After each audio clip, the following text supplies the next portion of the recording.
أعوذ بالله من الشيطان الرجيم. بسم الله الرحمن الرحيم.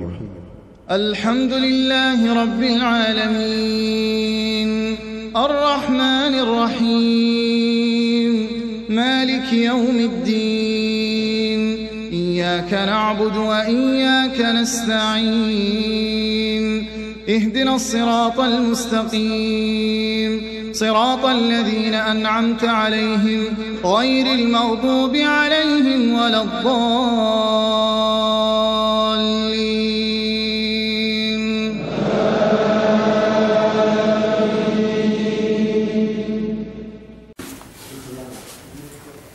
السلام عليكم ورحمة الله وبركاته. إن الحمد لله نحمده ونستعينه ونستغفره ونعوذ بالله من شرور أنفسنا وسيئات أعمالنا. من يهده الله فلا مضل له ومن يضلل فلا هادي له. وأشهد أن لا إله إلا الله وحده لا شريك له وأشهد أن محمدا عبده ورسوله. أما بعد. எல்லாம் வல்ல அல்லாஹ் ஜல்ல ஷானஹு தஆலாவை புகழ்ந்து இறுதி தூதர் முஹம்மது முஸ்தபா ஸல்லல்லாஹு அலைஹி வஸல்லம் அவர்கள் மீது ஸலவாத்தும் ஸலாமும் கூறியிருக்கிறார். கண்ணியத்திற்குரிய பெரியோர்களே, சகோதர சகோதரிகளே, அல்லாஹ் ஜல்ல ஷானஹு தஆலாவுடைய பேரருளால் இந்த இடத்திலே அவனுடைய மார்க்கத்தை அறிந்து கொள்வதற்காக, நம்முடைய ஈமானை புதுப்பித்துக் கொள்வதற்காக நாம் எல்லோரும் ஒன்று கூடி இருக்கின்றோம். கண்ணியத்திற்குரிய சகோதர சகோதரிகளே, இளமை பருவம் என்பது மனிதனுடைய வாழ்க்கையில் மிக முக்கியமான ஒரு பருவமாக இருந்து கொண்டிருக்கிறது. எல்லோருமே எப்போதும் இளமையாக இருக்க வேண்டும் என்று விரும்புவார்கள். வயது முதிர்ந்த ஒருவரை பார்த்து நீங்கள் இளமையாக இருக்கிறீர்கள் என்று சொல்லும் போது அவர் அடையக்கூடிய மகிழ்ச்சி சொல்ல முடியாது. இளமையாக இருக்கிற ஒருவரை பார்த்து உங்களுடைய தோற்றம் முதியவர் போன்று காட்சி அளிக்கிறது என்று சொல்லும் போது அவர் கடுமையாக வேதனைப்படுகிறார். ஒரு அரபு கவிஞர் சொல்கிறார், லைத்த ஷபாப் ஊஅ ஃபஷ்தரைது, இளமை விற்கப்பட்டால் நான் வாங்கி விடுவேன் என்று சொல்கிறார். இன்று இளமையை விற்கிறார்கள், நிறைய பேர் அதை வாங்குவதற்காக போட்டி போடுகிறார்கள். என்றும் இளமையோடு இருப்பதற்கு என்னென்ன வழிகள் எல்லாம் இருக்கின்றனவோ அவை அனைத்தையும் செய்வதற்கு மனிதர்கள் ஆசைப்படுகிறார்கள். ஆக இளமை பருவம் என்பது மனிதனுடைய வாழ்க்கையில் மிக முக்கியமான ஒரு பருவம். சூடான இரத்தம், எதையும் செய்யக்கூடிய துணிச்சல், ஆரோக்கியமான கட்டம், இப்படியான பல சிறப்பம்சங்களை அந்த இளமை பெறுகிறது. எனவேதான் அல்லாஹ் தஆலா மறுமையில் சுவர்க்கத்திற்கு அனுப்புகிற அனைவரையும் இளமையோடு அனுப்புகிறான் என்று நபிகள் நாயகம் ஸல்லல்லாஹு அலைஹி வஸல்லம் அவர்கள் சொல்கிறார்கள். சுவர்க்கத்தில் அனைவருமே இளைஞர்களாகவும் யுவதிகளாகவும் தான் இருப்பார்கள். முதுமையோடு யாரும் சுவர்க்கத்தை நுழைவதில்லை. அதனால்தான் நபி ஸல்லல்லாஹு அலைஹி வஸல்லம் அவர்களுடைய நகைச்சுவைகளில் ஒன்று, ஒரு வயோதிப பெண்மணி நபி ஸல்லல்லாஹு அலைஹி வஸல்லம் அவர்களிடம் வந்து, நான் இந்த நிலையில் சுவர்க்கம் செல்வேனா என்று கேட்டபோது அல்லாஹ்வுடைய தூதர் ஸல்லல்லாஹு அலைஹி வஸல்லம் அவர்கள், இல்லை, நீ இந்த நிலையில் சுவர்க்கம் செல்ல மாட்டாய் என்று சொன்னார்கள். அந்த பெண்மணி கவலைப்பட்டு அழுது கொண்டு திரும்பும் போது ஸல்லல்லாஹு அலைஹி வஸல்லம் அவர்கள் அழைத்து சொன்னார்கள், இந்த நிலையில் தான் செல்ல மாட்டாய், ஆனால் நீ யுவதியாக செல்வாய் என்று நபி ஸல்லல்லாஹு அலைஹி வஸல்லம் அவர்கள் அங்கே அந்த பெண்ணுக்கு உணர்த்தி, சுவர்க்கத்திற்கு செல்லுகிற எல்லோரும் இளமையாக இருப்பார்கள் என்பதை பிரகடனப்படுத்துகிறார்கள். ஏனென்றால் இளமைதான் அனுபவிக்கின்ற ஒரு வயது. இந்த இளமை ஒவ்வொரு மனிதனும் மிக கவனமாக பயன்படுத்த வேண்டிய ஒரு பருவமும் கூட. இந்த இளமையை சரியான முறையில் பயன்படுத்த தவறினால் நிறைய விஷயங்களை அவனுடைய வாழ்க்கையில் அவன் இழந்து விடுவான். நபிகள் நாயகம் ஸல்லல்லாஹு அலைஹி வஸல்லம் அவர்கள் இந்த இளமைக்கு கடுமையான முக்கியத்துவத்தை கொடுத்திருக்கிறார்கள். கூடுதலாக அவர்கள் இளைஞர்களை நெறிப்படுத்துகிற போதனைகளை வழங்கியிருப்பதை அவர்களுடைய சுன்னாவை படித்து பார்க்கும்போது நாம் காண முடிகிறது. குறிப்பாக ரசூல் ஸல்லல்லாஹு அலைஹி வஸல்லம் அவர்கள் சொல்லுகிறார்கள், சபஅத்துன் யுதில்லுஹுமுல்லாஹு ஃபீ ظில்லிஹி யௌம லா ظில்ல இல்லா ظில்லு. நிழலே இல்லாத அந்த மஹ்ஷரிலே அல்லாஹ் தஆலா தன்னுடைய அர்ஷின் கீழ் 7 கூட்டத்தாருக்கு நிழல் வழங்குவான். அதிலே ஒரு கூட்டம் ஷாபுன் நஷஅ ஃபீ இபாதத்தில்லாஹ், அல்லாஹ்வுடைய வணக்கத்தில் தன்னுடைய வாலிபத்தை கழித்த இளைஞன் என்று நபி ஸல்லல்லாஹு அலைஹி வஸல்லம் அவர்கள் சொல்கிறார்கள். அல்லாஹ்வை வணங்குவதில் வாலிபத்தை கழிப்பது என்பது சிரமமான விஷயம். பேசுவதற்கும் கேட்பதற்கும் இலகுவாக இருந்தாலும் நடைமுறையில் அது கஷ்டமான ஒன்று. எனவேதான் அந்த பருவத்திற்கு விசேடமான பரிசை அல்லாஹ் தஆலா ஏற்பாடு செய்திருக்கிறார். மக்கள் எல்லோரும் வியர்வையில் மூழ்கடிக்கப்படும் போது இந்த இளைஞன் அல்லாஹ்வுடைய அர்ஷிற்கு நிழலை பெறுகிறான் என்றால் அதை அடைந்து கொள்வது கஷ்டம் என்பதுதான் அர்த்தம். இருந்தாலும் அடைய வேண்டும். நபி ஸல்லல்லாஹு அலைஹி வஸல்லம் அவர்கள் சொல்கிறார்கள், லன் தஸூல கதம அப்தின் ஹத்தா யுஸ்அல அன் அர்பா. அந்த மஹ்ஷரிலே அல்லாஹ் தஆலா 4 கேள்விகளை ஒவ்வொரு அடியானிடமும் கட்டாயமாக கேட்பான். அந்த கேள்விகளுக்கு பதில் சொல்லாமல் அந்த இடத்திலிருந்து அசையவே முடியாது. அதிலே ஒரு கேள்வி, அன் உம்ரிஹி ஃபீமா அஃப்னா, உன்னுடைய ஆயுளை நீ எப்படி கழித்தாய்? நீ பிறந்ததிலிருந்து மௌத்தாகும் வரைக்கும் உன்னுடைய வாழ்க்கை எப்படி அமைந்தது? இந்த கேள்வியை நாம் சந்திக்க வேண்டும்.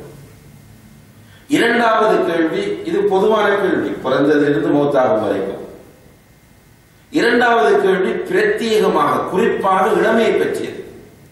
வஅன் ஷபாபிஹி ஃபீமா அப்லா, உன்னுடைய வாலிபத்தை நீ எப்படி கழித்தாய் என்று அல்லாஹ் கேட்பான். இந்த வாலிப பருவம் முக்கியமானது, சரியான முறையில் கழிக்கப்பட வேண்டும் என்பதற்காக வேண்டித்தான் அல்லாஹ் தஆலா இப்படியான ஒரு கேள்வியை மறுமையிலே ஏற்பாடு செய்திருக்கிறார். எனவேதான் நபி ஸல்லல்லாஹு அலைஹி வஸல்லம் அவர்கள் சொல்கிறார்கள், யக்தனிம் ஹம்ஸன் قبل خمس, 5 வருவதற்கு முன்னால் 5ஐ நீ பயன்படுத்திக் கொள். 5 வருவதற்கு முன்னால் 5ஐ நீ பயன்படுத்திக் கொள். அதிலே ஒன்று ஷபாபக قبل ஹரமிக், நீ முதுமையை அடைவதற்கு முன்னால் உன்னுடைய இளமையை பயன்படுத்திக் கொள். இப்படி இஸ்லாம் இளமை பருவத்திற்கு மிக கூடுதல் முக்கியத்துவம் செலுத்தியிருப்பதை நாம் பார்க்க முடிகின்றது. இஸ்லாமும் இன்றைய இளைஞர்களும் என்று வரும்போது இஸ்லாமும் அன்றைய இளைஞர்களும் எப்படி இருந்தார்கள் என்பதை ஒரு கணம் நாம் திரும்பி பார்க்க வேண்டியிருக்கிறது. இன்றைய இளைஞர்கள் எப்படி இருக்கிறார்கள் என்று பார்ப்பதற்கு முன்னால், அல்லது இன்றைய இளைஞர்கள் எப்படி இருக்க வேண்டும் என்று பேசுவதற்கு முன்னால், அன்றைய இளைஞர்கள் எப்படி இருந்திருக்கிறார்கள் என்பதை பார்க்கும்போது அல் குர்ஆன் பல இளைஞர்களுடைய வரலாற்றை அல் குர்ஆனில் பதிவு செய்கிறது. அதிலே ஒரு விசேடமான வரலாறு தான் குகைவாசிகளுடைய வரலாறு. சூரத்துல் கஹ்ஃப் என்ற அந்த அத்தியாயத்தில் அல்லாஹ் தஆலா சொல்கிற அஸ்ஹாபுல் கஹ்ஃப் அவர்களுடைய வரலாறு. இந்த அஸ்ஹாபுல் கஹ்ஃப் யார் என்று சொல்லும் போது அல்லாஹ் தஆலா சொல்கிறான், இன்னஹும் ஃபித்யத்துன், அவர்கள் ஒரு இளைஞர் கூட்டம். குர்ஆனில் ஒரு சூறாவை இறக்கி அவர்களை பற்றி அல்லாஹ் தஆலா புகழ்ந்து சொல்லுகிறான். அவர்களை அடையாளப்படுத்தும் போது அல்லாஹ் என்ன சொல்லுகிறான், இன்னஹும் ஃபித்யத்துன், அவர்கள் ஒரு இளைஞர் கூட்டம். அவர்கள் என்ன செய்தார்கள், ஆமனு பிரப்பிஹிம் வஸித்னாஹும் ஹுதா. மக்கள் எல்லோரும் ஜாஹிலியத்திலும் குஃப்ரிலும் இருக்கும் போது இந்த இளைஞர் கூட்டம் என்பது ஒரு பெரும் கூட்டம் அல்ல.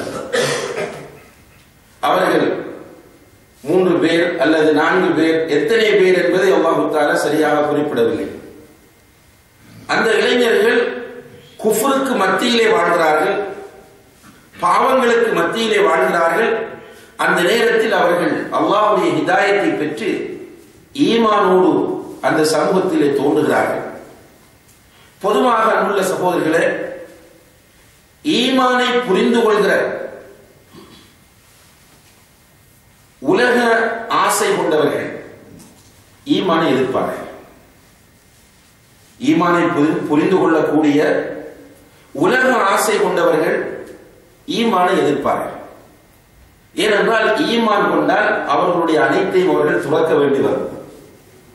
அதை துறக்க விருப்பம் இல்லாமல் அந்த நிலையிலே அவர்கள் இருக்க வேண்டும் என்பதற்காக வேண்டி ஈமானை எதிர்க்கிற வரலாற்றை நாம் இஸ்லாமிய வரலாறு நெடுக காண முடிகிறது.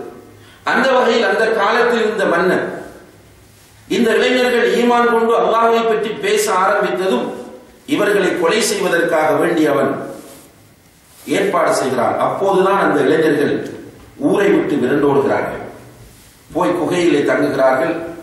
அவர்கள் சுமார் 309 வருடங்கள் குகையிலே தூங்குகிறார்கள்.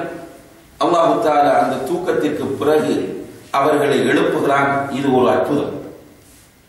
இங்கே நாம் பார்க்க வேண்டியது அந்த இளைஞர்கள் குஃபர் சமுதாயத்தில், ஜாஹிலிய சமுதாயத்தில் ஈமானோடு காட்சி தருகிறார்கள் என்பது கவனிக்க வேண்டிய ஒன்றாகும். அதே போன்று அன்புள்ள சகோதர சகோதரிகளை அல்லாஹ் தஆலா இன்னும் ஒரு இளைஞரை பற்றி அல் குர்ஆனிலே சொல்கிறார். அதுதான் இப்ராஹிம் அலைஹிஸ்ஸலாம் அவர்கள். அல்லாஹ் யார் என்பதை அறிந்து கொள்வதற்காக அவர்கள் பல முயற்சி செய்கிறார்கள். சூரியனை பார்க்கிறார்கள், சந்திரனை பார்க்கிறார்கள். கடைசியில் அல்லாஹ் தான் உண்மையான இலாஹ் என்பதை அவர்கள் இனம் கண்டு அந்த கோட்பாட்டை சமுதாயத்திலே நிலைநாட்டுகிறார்கள். அல்லாஹ் தஆலா அவர்களை நபியாக பிரகடனப்படுத்துகிறார். இவர்கள் அந்த கோட்பாட்டை முன்வைக்கும் போது நும்ரூத் என்ற ஆட்சியாளர் அவர்களுக்கு எதிராக செயற்படுகிறார். சிலை செய்து விற்கிற ஒருவராக தந்தை காணப்படுகிறார். இப்படியான ஒரு சூழ்நிலையில் தன்னந்தனியே நின்று கொண்டு அந்த சமூகத்தை எதிர்கொள்கிறார்கள். அல்லாஹ்வுடைய உதவி அவர்களுக்கு கிடைக்கிறது. சிலைகளை ஒரு கட்டத்திலே அவர்கள் தன்னுடைய கையினால் உடைத்து விடுகிறார்கள். உடைத்த போது அவர்கள் இதை யார் உடைத்திருப்பார் என்று கேட்ட நேரத்தில் இன்னஹு ஃபதன் யذ்குருஹும் யுகாலு லஹு இப்ராஹிம், அல்லாஹ் சொல்கிறார். அந்த மக்கள் சொன்னார்கள், இதை பற்றி, இந்த சிலைகளை பற்றி ஒரு இளைஞன் தான் கூறிக்கொண்டிருந்தான். அவனுக்கு இப்ராஹிம் என்று சொல்லப்படும், அவன்தான் உடைத்திருக்க வேண்டும். அந்த சமூகத்திலே மாபெரிய ஒரு புரட்சியை நிகழ்த்தி காட்டியவராக இப்ராஹிம் அலைஹிஸ்ஸலாம் அவர்கள் காணப்படுகிறார்கள் இளமையோடு. இப்படி மூசா அலைஹிஸ்ஸலாம், ஹாரூன் அலைஹிஸ்ஸலாம், இப்படி வரலாற்றை நாம் பார்க்கும்போது இளைஞர்களுடைய புரட்சிகள் வரலாற்றில் மிக உறுதியாக பதிவு செய்யப்பட்டிருப்பதை பார்க்கிறோம். அதே போன்றுதான் நபிகள் நாயகம் ஸல்லல்லாஹு அலைஹி வஸல்லம் அவர்கள் சொல்கிறார்கள், உங்களுக்கு முன்னால் வாழ்ந்த மக்களுடைய காலத்திலே ஒரு இளைஞன் இருந்தான். அந்த இளைஞன் அல்லாஹ்வை புரிந்து கொண்டான். நீண்ட வரலாறு சுருக்கமாக சொல்கிறேன். அந்த இளைஞன் அல்லாஹ்வை புரிந்து கொண்டு அல்லாஹ்வை அந்த மக்களுக்கு அறிமுகப்படுத்திய போது அந்த நாட்டு மன்னன் அந்த இளைஞனை எதிர்க்கிறான். இளைஞனை படுகொலை செய்வதற்கான அனைத்து முயற்சிகளையும் செய்து இறுதியிலே தோல்வி அடைந்திருக்கும் போது அந்த இளைஞன் அந்த சமூகத்தில் வரலாற்றில் பதியப்பட வேண்டிய ஒரு புரட்சியை செய்ய அல்லாஹ்வினால் உந்தப்படுகிறான். அந்த இளைஞன் மன்னனுடைய சபைக்கு சென்று மன்னனிடத்திலே பேசுகிறார். என்னை கொலை செய்வதற்காக கடலுக்கு அனுப்பினாய், என்னை கொலை செய்வதற்காக வேண்டி மலை உச்சிக்கு அனுப்பினாய், உன்னுடைய எந்த சதித்திட்டங்களும் பயனளிக்கவில்லை. நீ என்னை கொலை செய்ய வேண்டுமாக இருந்தால் ஒரே ஒரு வழி இருக்கிறது. அந்த வழியை நீ பின்பற்றினால் என்னை கொல்லலாம். மன்னனுக்கு தேவை, இவனை கொலை செய்தால் நிம்மதியாக மக்களை சுரண்டி அநியாயம் உழைத்து ஆட்சி நடத்தலாம், நாம் அனுபவிக்கலாம். எனவே இந்த இளைஞனின் கதையை முடிக்க வேண்டும் என்று அவன் முடிவு கட்டி ஆலோசனை, அந்த வழிமுறையை சொல்லு என்று கேட்கிறான். இளைஞன் சொல்லுகிறான், உன்னுடைய மக்கள் அனைவரையும், உன்னுடைய ஆட்சிக்குட்பட்ட மக்கள் அனைவரையும் ஓரிடத்திலே ஒன்று சேர்த்து அங்கே என்னை ஒரு மரத்திலே நீ கட்டி என்னுடைய கவனிலிருந்து, அதாவது அம்பு வைக்கக்கூடிய பையிலிருந்து ஒரு அம்பை எடுத்து மக்கள் எல்லோரும் கேட்கக்கூடிய விதமாக பிஸ்மி ரப்பி ஹாதல் குலாம், இந்த இளைஞனின் ரப்பினுடைய பெயரால் இந்த அம்பை எறிகிறேன் என்று நீ எறி, நான் உயிர் துறப்பேன் என்று அந்த இளைஞன் சொன்னபோது இவனை கொன்றுவிட துடித்துக் கொண்டிருந்த மன்னன் அவன் சொன்னபடியே செய்கிறான். அம்பை எடுத்து பிஸ்மி ரப்பி ஹாதல் குலாம் என்று எறிகிறான். அம்பு இளைஞன் நெற்றியிலே படுகிறது. அவன் ஷஹீதாகிறான். கூடியிருந்த மக்கள் எல்லோரும் சொன்னார்கள், ஆமன்னா பிரப்பில் குலாம், இந்த இளைஞனின் ரப்பை நாங்கள் அனைவரும் ஈமான் கொள்கிறோம் என்று சொன்னார்கள். அதுவரை அந்த மன்னனை ரப்பாக ஏற்றுக்கொண்டிருந்த மக்களை அந்த இளைஞன் தன்னுடைய உயிரை துறந்து அல்லாஹ்வை ரப்பாக ஏற்க வைத்துவிட்டு இந்த உலகத்தை விட்டு பிரிந்து வரலாற்றில் இடம் பிடித்திருக்கிறார் என்பதை நபிகள் நாயகம் ஸல்லல்லாஹு அலைஹி வஸல்லம் அவர்கள் சொல்கிறார்கள். இப்படி நபிகள் நாயகம் ஸல்லல்லாஹு அலைஹி வஸல்லம் அவர்களுடைய காலத்திற்கு முன்னால் இருந்த இளைஞர்கள் இருந்தார்கள். நபி ஸல்லல்லாஹு அலைஹி வஸல்லம் அவர்கள் வரும்போது இந்த உலகம் ஜாஹிலியத்தின் உச்சகட்டத்திலே இருந்தது. இன்று நாம் பார்க்கிற ஜாஹிலியத் என்ன ஜாஹிலியத்? இதில் பன்மடங்கு மோசமான நிலையில் அந்த ஜாஹிலியத் இருந்தது. வீட்டுக்கு வீடு சிலை, குடும்பத்திற்கு குடும்பம் சிலை. பயணத்திலே செல்லும் போது 4 கற்களை தம்மோடு சுமந்து செல்வார்கள். 3 கற்களை அடுப்புக்கு பயன்படுத்துவார்கள். 4வது கல்லை வணங்குவதற்குரிய தெய்வமாக பயன்படுத்துவார்கள். சென்று கொண்டிருக்கும் போது கடவுளை வணங்க வேண்டும் என்கிற உணர்வு வந்தால் மணலை குவியலாக ஆக்கி ஆட்டின் பாலை கலந்து அதை ஒரு சேப்புக்கு கொண்டு வந்து அதை கும்பிடுவார்கள். சில நேரங்களில் அவர்கள் உணவுக்காக கொண்டு செல்லக்கூடிய பேரிச்சம்பழங்களை கடவுளாக ஆக்கி அந்த கடவுளை கும்பிட்டு விட்டு பசி ஏற்படும் போது அதே கடவுளை சாப்பிடுவார்கள். இப்படியான ஜாஹிலியத்திலே அந்த சமூகம் இருந்தது. உலக இன்பங்களை பொறுத்தவரையில் விபச்சாரம் என்பது சமூகத்தினால் அங்கீகரிக்கப்பட்ட ஒரு பழக்கமாக இருந்தது. இன்றைக்கு ஏதோ ஒரு கோணத்தில் விபச்சாரம் அனுமதிக்கப்பட்டாலும் எதிர்ப்புகளும் எல்லா நாடுகளிலும் கிளம்பிக் கொண்டே இருக்கும். ஆனால் அன்றைய அரேபியாவில் விபச்சாரம் என்பது சமூக அங்கீகாரம் பெற்ற ஒரு நடவடிக்கையாக இருந்தது. விரும்பியவர் விரும்பிய வீட்டுக்கு போய் விபச்சாரம் செய்யலாம், சமூகம் தட்டி கேட்காது. ஒரு வீட்டுக்கு ஒரு பெண்ணிடத்தில் 10 பேர் போகலாம், கேட்பதற்கு யாருமே இருக்க மாட்டார்கள். ஆனால் எங்கே பிரச்சனை வரும் என்றால், அந்த பெண் கர்ப்பமாகிவிட்டால் குழந்தைக்கு தந்தை யார் என்று கண்டுபிடிக்கிற விஷயத்தில் சமூகம் தலையிடுமே தவிர விபச்சாரம் செய்கிற விஷயத்தில் சமூகம் தலையிடாது. காபத்துல்லாவை நிர்வாணமாக வலம் வந்து கொண்டிருந்தார்கள் ஆண்களும் பெண்களும். கொலை வரை பிடித்த ஒரு சமூகமாக அந்த சமூகம் இருந்தது. கோத்திர வரை மேலோங்கிய ஒரு சமூகமாக அது இருந்தது. இப்படியான ஜாஹிலியத்துகள், சூதாட்டம், கொள்ளை, மது, இவை அனைத்துமே நிறைந்து போய் எல்லாமே சமூக அங்கீகாரம் பெற்றிருந்த நேரத்திலே தான் அல்லாஹ்வுடைய தூதர் ஸல்லல்லாஹு அலைஹி வஸல்லம் அவர்கள் அல்லாஹ்வினால் தூதராக அறிமுகப்படுத்தப்படுகிறார்கள். நபிகள் நாயகம் ஸல்லல்லாஹு அலைஹி வஸல்லம் அவர்கள் இந்த தூதுத்துவ செய்தியை அந்த மக்கள் முன்னணியிலே முன்வைக்கும் போது, கண்ணியத்திற்குரிய சகோதர சகோதரிகளே, நன்றாக சிந்தித்து பாருங்கள். இப்போது நம்முடைய சமூகத்தில் ஒரு நல்ல செய்தியை சொல்லுகிற நேரத்தில் இஸ்லாத்தை ஏற்றுக்கொண்டவனே எதிர்க்கிறான்.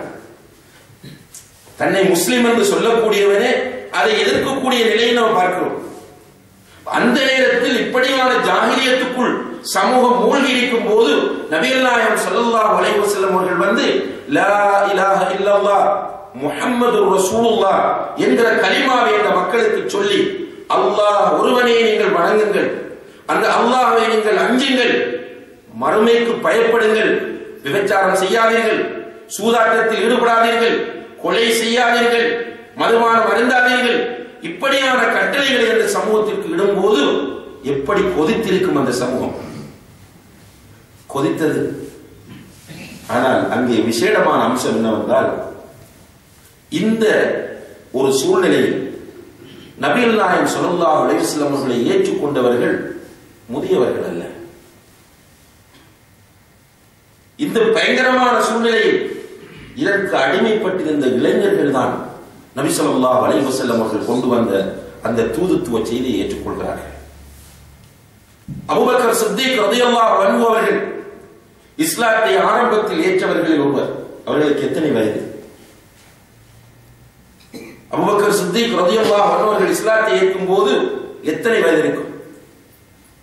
38 38 வயது. ரசூலுல்லாஹி ஸல்லல்லாஹு அலைஹி வஸல்லம் விட 2 வயது குறைந்தவர். 38 வயது என்பது இளமை பருவம். அபூபக்கர் சித்திக் ரலியல்லாஹு அன்ஹு அவர்கள் அனைத்தையும் தூக்கி எறிந்துவிட்டு இஸ்லாத்தை ஏற்றுக்கொள்கிறார். உமர் இப்னு கத்தாப் ரலியல்லாஹு அன்ஹு அவர்கள் அந்த ஜாஹிலிய சமூகத்தில் அந்த சமூகத்தை அந்த சமூக பழக்க வழக்கங்களை அனுபவித்து வாழ்ந்த ஒருவர். அவரும் அதை தூக்கி எறிந்துவிட்டு இஸ்லாத்திற்கு வருகிறார். அவரும் இவர்களை விட இளமையானவர். இப்படி நபி ஸல்லல்லாஹு அலைஹி வஸல்லம் அவர்களை ஏற்றுக்கொண்ட அந்த மக்களை பார்க்கும்போது அவர்கள் இளைஞர்களாகவே இருந்தார்கள். கண்ணியத்திற்குரிய சகோதர சகோதரிகளே, இந்த சமூக பின்னணியிலே ஊறி போய் இருந்தவர்கள் அதற்குள் இருந்து சர்வ சாதாரணமாக விடுபட முடியுமா என்கிற ஒரு கேள்வி நாம் நன்றாக கேட்டு பார்க்க வேண்டும். இன்றைக்கு சினிமாவுக்கு பழக்கப்பட்டு நமக்கு எவ்வளவுதான் குர்ஆனையும் ஹதீஸையும் சொன்னாலும் அதிலிருந்து விடுபடுவது சிரமமாக இருக்கிறது. நெற்றிக்கு அடிமைப்பட்டவர்கள் அதிலிருந்து விடுபடுவதற்கு முயற்சி செய்கிறார்கள், கஷ்டமாக இருக்கிறது. சிகரெட் போன்ற புகைத்தலுக்கு பழக்கப்படுகிறவர்கள் அதிலிருந்து விடுபட துடிக்கிறார்கள். இதற்கு இவர்கள் பிறந்தது ஒரு முஸ்லிம் தாய்க்கும் முஸ்லிம் தந்தைக்கும், வாழ்வது ஒரு முஸ்லிம் சூழலில். இப்ப ஜாஹிலிய சூழலிலே இருந்து அதிலிருந்து விடுபடுவது என்று சொன்னால் மிகப்பெரிய விஷயம் அது. முஸ்அப் இப்னு உமைர் ரலியல்லாஹு அன்ஹு அவர்களுடைய வரலாற்றை படிக்கும் போது அத்தனை பேருமே கண்ணீர் சிந்தக்கூடிய ஒரு தியாக வரலாறு அவருடைய வரலாறு. ஒரு செல்வ சீமாட்டியின் செல்ல பிள்ளையாக இருந்தவர்கள்.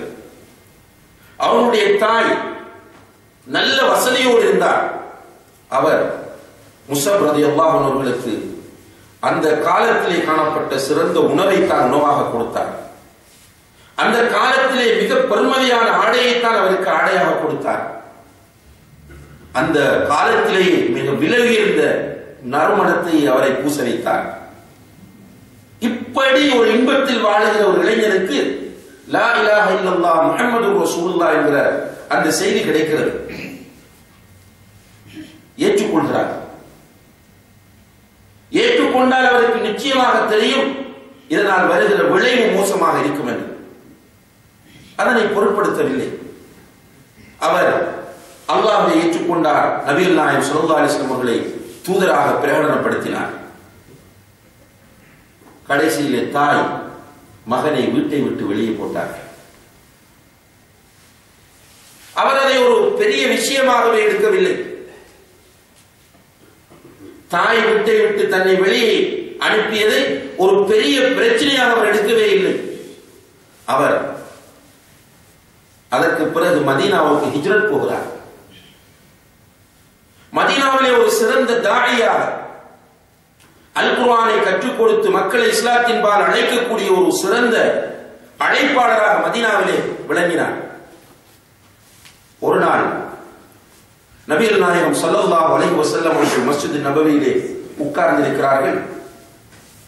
முஸ்அப் ரலியல்லாஹு அன்ஹு அவர்கள் வருகிறார். அவரை பார்த்த நபி ஸல்லல்லாஹு அலைஹி வஸல்லம் அவர்கள் தன்னால் தன்னை கட்டுப்படுத்த முடியாமல் சஹாபாக்களுக்கு மத்தியில் இருந்து அழுது விடுகிறார்கள். அவர்களை கட்டுப்படுத்தவர்களால் முடியவில்லை. சஹாபாக்களுக்கு மத்தியிலே வைத்து அழும்போது சஹாபாக்கள் ஆச்சரியமாக அல்லாஹ்வுடைய தூதரை பார்க்கிறார்கள். திடீரென ஏன் அல்லாஹ்வுடைய தூதர் இப்படி அழுகிறார்கள் என்று ரசூலுல்லாஹி ஸல்லல்லாஹு அலைஹி வஸல்லம் அவர்கள் அழுது கொண்டு சொன்னார்கள், அதோ பாருங்கள் முஸ்அபை, மக்காவிலே மிக விலை உயர்ந்த ஆடையை அணிந்தவர் இன்று அணிவதற்கு ஆடை இல்லாமல் ஒரு பழைய ஆடை அணிந்திருக்கிறார். அதுவும் ஆடையிலே ஓட்டை விழுந்து விட்டது. அதனை மாற்ற முடியாமல் அதிலே ஒட்டு போட்டு ஆடை அணிந்திருக்கிறார் என்று சொல்லி நபி ஸல்லல்லாஹு அலைஹி வஸல்லம் அவர்கள் அழுதார்கள். அப்துர் ரஹ்மான் இப்னு அவுஃப் ரலியல்லாஹு அன்ஹு மக்காவுக்கு மதீனாவுக்கு வந்து வியாபாரம் செய்து ஒரு செல்வந்தராக மாறிய நபித்தோழர். அவருடைய வீட்டில் பணிவிடை செய்வதற்காக வேண்டிய வேலையாட்கள் இருந்தார்கள். ஒரு நாள் அந்த ஹாதிம் வேலைக்காரன் உணவை கொண்டு போய் அப்துர் ரஹ்மான் இப்னு அவுஃப் ரலியல்லாஹு அன்ஹு அவர்கள் முன்னால் வைத்த போது உணவை வைத்துக் கொண்டு கடுமையாக அழுதார்கள். சொன்னார்கள், முஸ்அப் எவ்வளவோ கஷ்டப்பட்டவர், பெரிய ஒரு வசதியான குடும்பத்திலிருந்து வந்து ஒன்றுமே இல்லாமல் இந்த உலகத்தை விட்டு பிரிந்தவர், எனக்கு காலடியில் உணவு வருகிறது, மறுமை இன்பம் எனக்கு கிடைக்காமல் போய்விடுமோ என்று நான் பயப்படுகிறேன் என்று சொல்லி அழுதார்கள். அந்த அளவுக்கு முஸ்அப் ரலியல்லாஹு அன்ஹு அவர்கள் தியாகச் செம்மலாக இந்த உலகத்தில் வாழ்ந்துவிட்டு உஹது யுத்தத்திலே ஷஹீதாக்கப்படுகிறார். ரசூல் ஸல்லல்லாஹு அலைஹி வஸல்லம் அவர்கள் சொன்னார்கள், மரணித்தவர்களை அவர்களுடைய ஆடைகளிலே கஃனிடுங்கள் என்று சொன்னார்கள். சென்ற சஹாபாக்கள் வந்து சொல்கிறார்கள், அல்லாஹ்வுடைய தூதரே, முஸ்அபை கஃனிட எங்களால் முடியவில்லை. அவர் அணிந்திருந்த ஆடையினால் மேற்பகுதியை மறைத்தால் கீழ்ப்பகுதி வெளியே தெரிகிறது, கீழே மறைத்தால் மேலே வெளியே வருகிறது, என்ன செய்ய என்று கேட்டபோது அல்லாஹ்வுடைய தூதர் ஸல்லல்லாஹு அலைஹி வஸல்லம் அவர்கள் சொன்னார்கள், அவருடைய மேற்பகுதியை ஆடையினால் மறைத்துவிட்டு கீழ்ப்பகுதியை இதுகிற புல்லினால் நீங்கள் கஃனிடுங்கள் என்று நபி ஸல்லல்லாஹு அலைஹி வஸல்லம் அவர்கள் சொன்னார்கள். இங்கே நாம் நபி ஸல்லல்லாஹு அலைஹி வஸல்லம் அவர்களது காலத்து இளைஞனை பார்க்கிறோம்.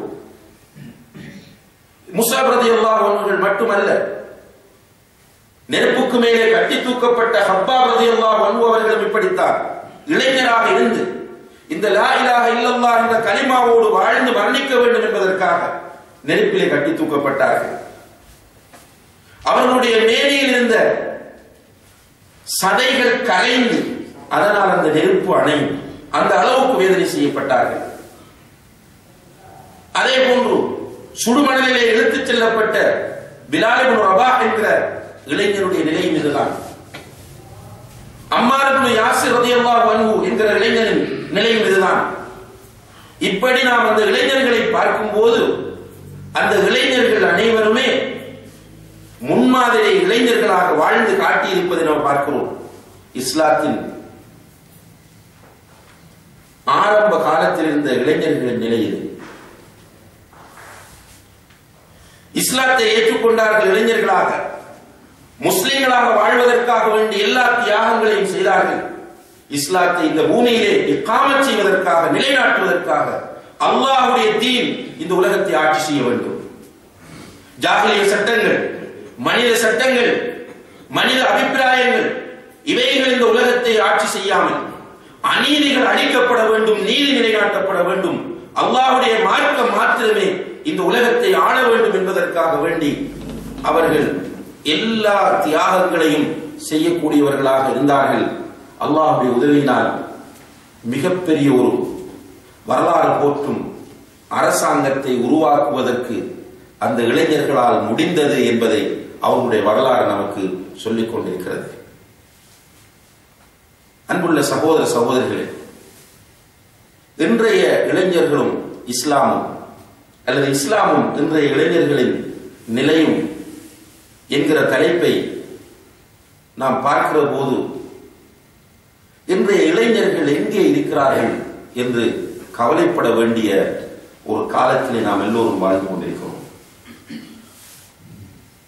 குறிப்பாக அன்புள்ள சகோதரர்களே, இன்றைய காலத்தில் உலகம் முழுக்க அரசியல் பொருளாதார புரட்சிகளும் குழப்பங்களும் நிறைந்து போயிருப்பதை பார்க்கிறோம். இந்த பின்னணியிலே 19ஆம் நூற்றாண்டின் இறுதி பகுதியில் இருந்து யூதர்கள்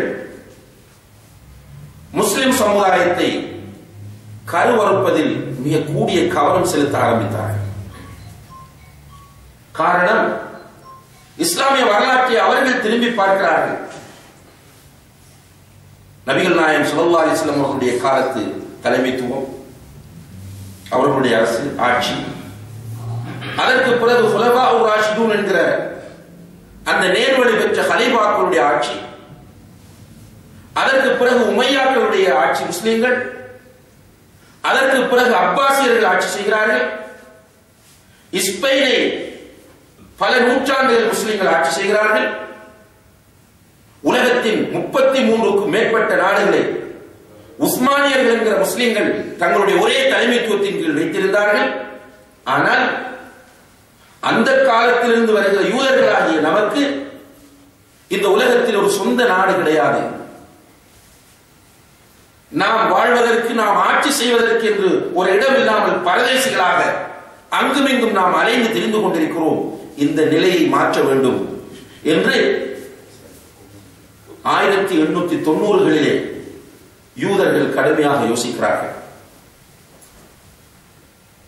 அதன் விளைவாக தௌலத்து பனி இஸ்ராயில் என்கிற ஒரு புத்தகம் லத்தீன் மொழியிலே இஸ்ரேலிய சாம்ராஜ்யம் என்கிற பெயரினால் எழுதப்படுகிறது. ஹேர்டில் என்பவர் அந்த புத்தகத்தை எழுதுகிறார். நமக்கு ஒரு யூத சாம்ராஜ்யம் தேவை என்பதுதான் அந்த நூலினுடைய சாராம்சமாக இருந்தது. அந்த நூல் யூத சமூகத்தின் மத்தியிலே விற்கப்பட்டு அவர்கள் அதை படித்து யூத மக்கள் எல்லோரும் ஒரு கருத்துக்கு வந்த நிலையில் 1897ஆம் ஆண்டு சுவிஸ்லே ஒரு பெரிய மாநாட்டை யூதர்கள் நடத்துகிறார்கள். அந்த மாநாட்டில் கலந்து கொண்டவர்கள் சுமார் 250க்கும் மேற்பட்ட யூத தலைவர்கள். அவர்களை ஹுக்கமாக சொஹீன் என்று அரபியிலே சொல்லுவார்கள். அதாவது வைஸ் ஜியோனிஸ்ட், மூத்த ஜியோனிச ஞானிகள் என்பது அதனுடைய அர்த்தம். அவர்கள் 250க்கு மேற்பட்டவர்கள் அங்கே ஒன்று கூடி யூத சாம்ராஜ்யத்தை பற்றி யோசிக்கிறார்கள். அவர்களுக்கு யூத சாம்ராஜ்யம் எப்படி உருவாகுவது என்கிற திட்டம் பிறக்கிறது. பலஸ்தீனத்திலே புள்ளி வைக்கிறார்கள். அங்கிருந்து ஆரம்பித்து ஷாமின் பல பகுதிகளையும் உள்ளடக்கி எகிப்திலே ஒரு பிரதேசத்தையும் கொண்டு மக்கா மதீனாவையும் உள்ளடக்கக்கூடிய ஒரு யூத சாம்ராஜ்யத்திற்கு அவர்கள் கனவு காண்கிறார்கள், திட்டமிடுகிறார்கள். இதை எப்படி வெற்றி கொள்ளலாம் என்பதை பற்றி அவர்கள் யோசிக்கிற போது அங்கு உஸ்மானிய பேரரசின் ஆட்சியாளராக இருக்கிறார் சுல்தான் 2ஆம் அப்துல் ஹமீத் என்ற மன்னர். ஹேர்டில் தலைமை தாங்கிய ஒரு குழு சுல்தான் அப்துல் ஹமீதை சந்திக்கிறது. சந்தித்து அவர்களிடத்திலே பேச்சுவார்த்தை நடத்துகிறார்கள். என்ன பேசுகிறார்கள்? உஸ்மானிய சாம்ராஜ்யம் நிறைய கடன் சுமைகளோடு இருக்கிறது. நாங்கள் உங்களுடைய கடனை அப்படியே அடைத்து விடுகிறோம். 33 நாடுகளை ஆட்சி செய்து கொண்டிருந்த மிகப்பெரிய ஒரு பேரரசு பொருளாதார நெருக்கடிக்கு உள்ளாகி இருந்தது அந்த நேரத்தில். அப்ப யூதர்கள் சொல்கிறார்கள், உங்களுடைய கடன் சுமையை நாங்கள் அப்படியே பொறுப்பெடுக்கிறோம். அது மட்டுமல்ல, சுல்தானுக்கு தனியாகவும் ஒரு பெருந்தொகை பணம் தருகிறோம். எங்களுக்கு ஒரு சின்ன உதவி நீங்கள் செய்ய வேண்டும். இப்ப சுல்தான் அப்துல் ஹமீத் கேட்கிறார், என்ன செய்ய வேண்டும்? அவர்கள் சொல்கிறார்கள், பலஸ்தீனத்தில் எங்களுக்கு அசைலம் தர வேண்டும், புகலிடம் தர வேண்டும், நாங்கள் அங்கே வந்து குடியேற விரும்புகிறோம். சுல்தான் அப்துல் ஹமீத் விபரமான ஒருவர். பேசிக் கொண்டிருந்தவர் திடீரென கதிரையை விட்டு எழுந்து சொன்னார், மேசையில் அடித்து சொன்னார், நீங்கள் இதற்காகத்தான் இங்கே வருகிறீர்கள் என்பது ஏற்கனவே எனக்கு தெரிந்திருந்தால் உங்களை நான் உள்ளே வர அனுமதித்திருக்க மாட்டேன். பலஸ்தீனம் என்பது முஸ்லிம்கள் தங்களுடைய இரத்தத்தை சிந்தி அவர்கள் பெற்றுக்கொண்ட அவர்களுடைய பாரம்பரிய சொத்து அது. எனவே எங்களுடைய உடம்பில் ஒரு சொட்டு இரத்தம் இருக்கும் வரைக்கும் உங்களை அந்த பலஸ்தீனத்தை நெருங்க நான் விடமாட்டேன் என்று அந்த நேரத்தில் சொல்லி அவர்களை அவர்களுடைய சபையிலிருந்து வெளியே அனுப்பி வைத்தார். உடனடியாக வந்தார்கள், திட்டம் திட்டுகிறார்கள். 2 முக்கியமான பிரிவுகளை அவர்களுக்கு இடையிலே ஏற்படுத்துகிறார்கள். ஒன்று ஜியோனிசம், இன்னும் ஒன்று ஃப்ரீமேசன்ஸ், மாசோனியம். இந்த 2 அமைப்புகளை ஏற்படுத்துகிறார்கள். 2 பேரும் 2 திசைகளிலே வேலை செய்வார்கள். 2 பேருடைய இலக்கம் ஒன்று, அதுதான் யூத சாம்ராஜ்யம். அப்படி வேலை செய்தார்கள். முதலாவதாக அவர்கள் செய்த வேலை, துருக்கியில் இருந்த உஸ்மானிய கிலாபத்தை வீழ்ச்சியடைய செய்தார்கள். 1924 ஆண்டு அந்த துருக்கிய கிலாபத் வீழ்ச்சியடைய செய்யப்பட்டு முஸ்தபா கமால் என்பவன் யூதர்களுடைய பொம்மையாக ஆட்சி பீடமேறி இஸ்லாமிய விழுமியங்கள் அனைத்தையுமே அங்கிருந்து உடைத்தெறிந்து விட்டு யூதர்களால் வழங்கப்பட்ட அத்தா துருக் என்கிற துருக்கியின் தந்தை என்கிற அந்த பட்டத்தோடு மகிழ்ச்சியாக வாழ்ந்து இஸ்லாமிய கிலாபத்திற்கு கல்லறை கட்டினார் என்பது இஸ்லாமிய வரலாற்றில் கசப்பான ஒரு நிகழ்வாக இருந்து கொண்டிருக்கிறது. இவர்கள் யூத சாம்ராஜ்யத்தை உருவாக்குவதற்கு திட்டமிடுகிறார்கள். அந்த அடிப்படையிலே அன்புள்ள சகோதர சகோதரிகளே, ஃப்ரீமேசன்ஸ் என்கிற அந்த அமைப்பை பற்றி டாக்டர் ஹம்மாத் மானி அல் ஜுஹனி என்று சொல்லக்கூடிய அறிஞர் தன்னுடைய மௌசூஅ அல் ஃபிக்ஹ் அல் முயஸ்ஸரா மௌசூஅ அல் மதாஹிப் அல் முஆஸிரா என்கிற புத்தகத்திலே குறிப்பிடும் போது இந்த ஃப்ரீமேசன்ஸ் உடைய நோக்கம் என்னவென்றால், கொள்கைகள் என்னவென்றால் என்று ஒரு பெரிய பட்டியலை போடுகிறார்.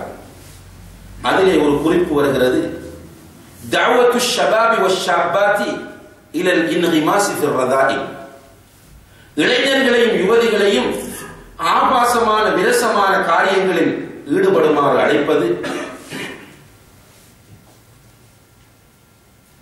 வஇபாஹத்து தஹல்லி, அதாவது மஹரம் அஜ்னபிகளுக்கு இடையில் உள்ள அந்த உறவை அசிங்கப்படுத்தி அவர்களுக்கு இடையில் இப்படியான தப்பான உறவுகளை ஹலாலாக்குவது, அனுமதிப்பது, குடும்ப கட்டுமானத்தை சீர்குலைப்பது என்பது இவர்களுடைய பிரதானமான நோக்கங்களில் ஒன்று. இதற்காக அவர்கள் கையாளுகிற வழிமுறைகளில் ஒன்று முக்கியமான மீடியாக்களை தங்கள் வசப்படுத்துவது. அன்புள்ள சகோதர சகோதரிகளே, இன்றைக்கு நபிமார்களின் எதிரிகள், பல நபிமார்களை இந்த உலகத்திலே படுகொலை செய்த கூட்டம்,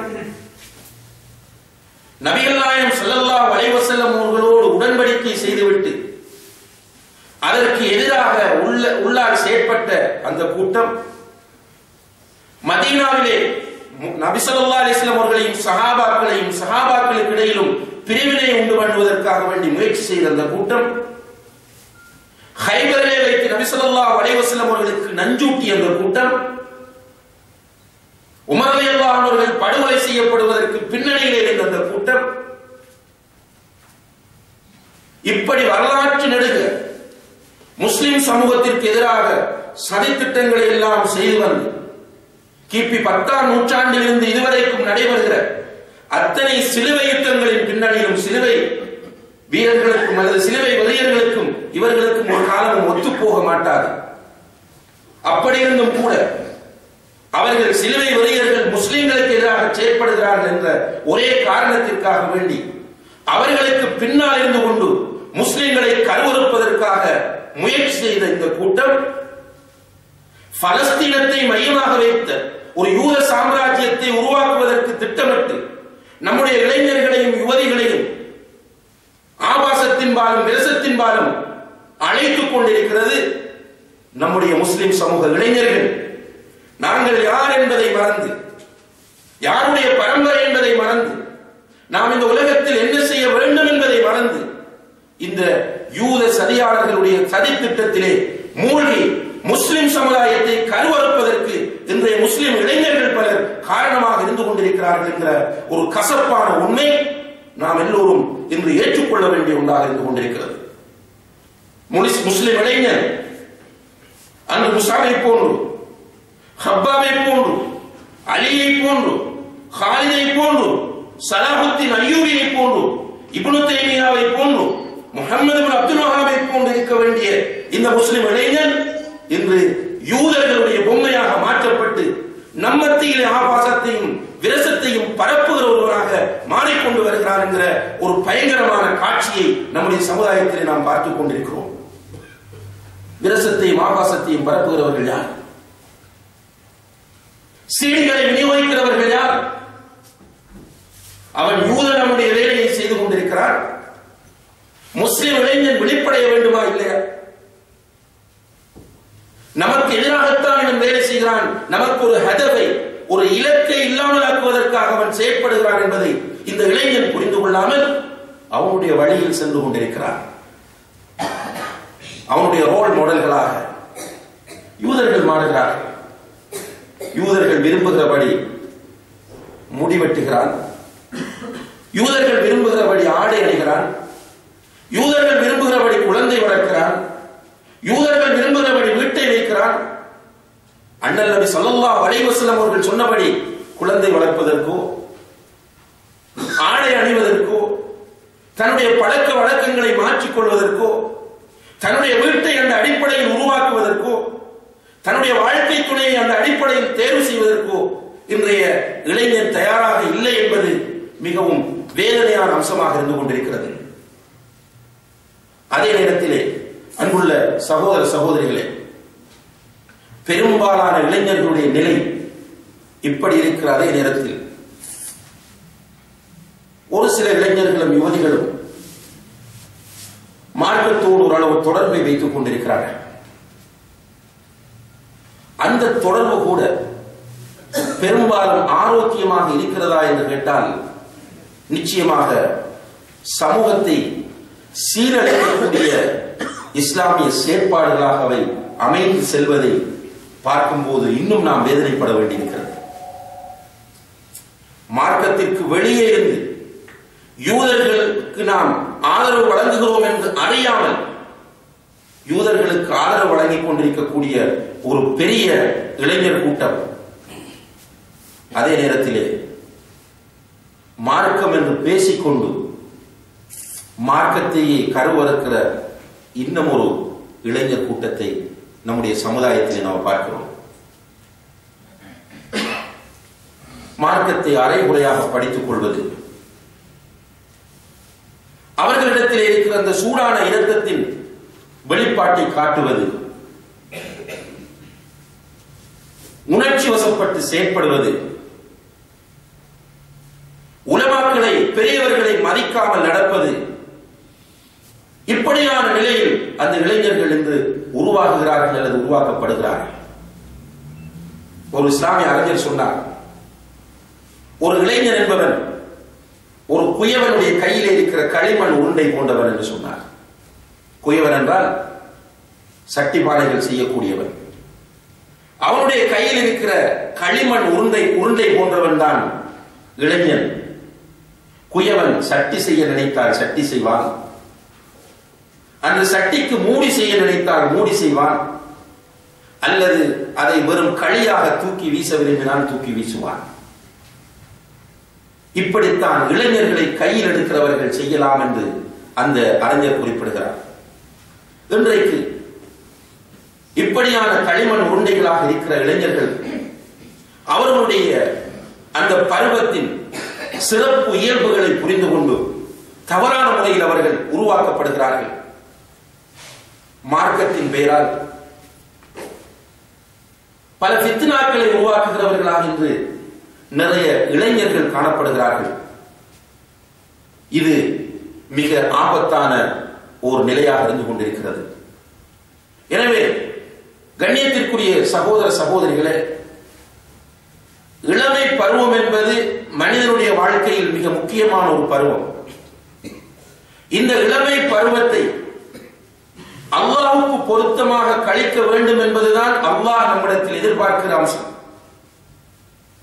அந்த இளமை பருவத்தை அல்லாஹ்வுக்கு பொருத்தமான முறையில் அல்லாஹ்வை திருப்திப்படுத்தக்கூடிய வழிகளிலே ஒரு இளைஞன் செலவு செய்வானாக இருந்தால் அவன் மறுமையிலே அல்லாஹ்வுடைய அர்ஷின் கீழ் நிழலை பெறுவான். சுவர்க்கத்தில் அவன் சந்தோஷமாக மகிழ்ச்சியாக அந்த சுவரத்து இன்பங்களை எல்லாம் அனுபவித்துக் கொண்டு வாழ்வான். எனவே நம்முடைய சமுதாயத்து இளைஞர்கள் அல்லாஹ்வுக்கு பொருத்தமாக வாழக்கூடியவர்களாக தங்களை ஆக்கிக் கொள்ள வேண்டும். இதற்காக வேண்டி அவர்கள் செய்ய வேண்டிய மிக முக்கியமான சில கடமைகள் இருக்கின்றன. முதலாவதாக இளமை பருவத்தின் முக்கியத்துவத்தை பெருமதி அவர்கள் புரிந்து கொள்ள வேண்டும். அவர்களுக்கு நாம் புரிய வைக்க வேண்டும்.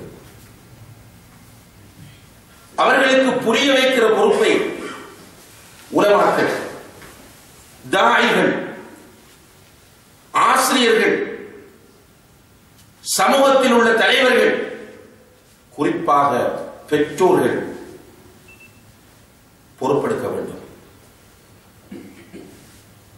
குழந்தையை வளர்க்கிறோம் வீட்டிலே. நம்முடைய வீடுகளில் இருந்துதான் இளைஞர்கள் உருவாகிறார்கள்.